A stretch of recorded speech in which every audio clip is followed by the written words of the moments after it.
दिसंबर 2022 Gallup New Mexico Interstate 40 close today footage. आपको इस video में जो है गैलप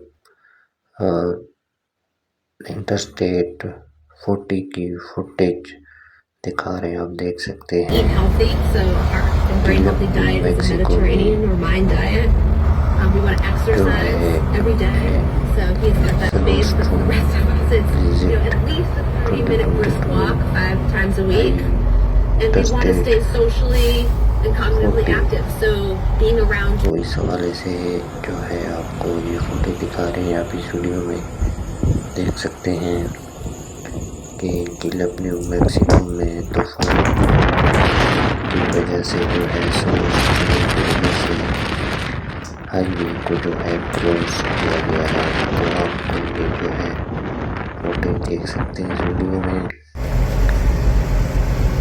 आपको जो है यहाँ ये दिखाते हैं न्यू मैक्सिको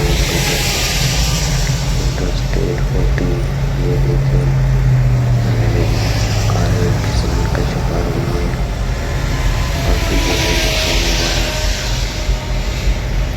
ये देखो ट्रक जो है क्रैश हो गया है। i-40 पे जो है ट्रक क्रैश।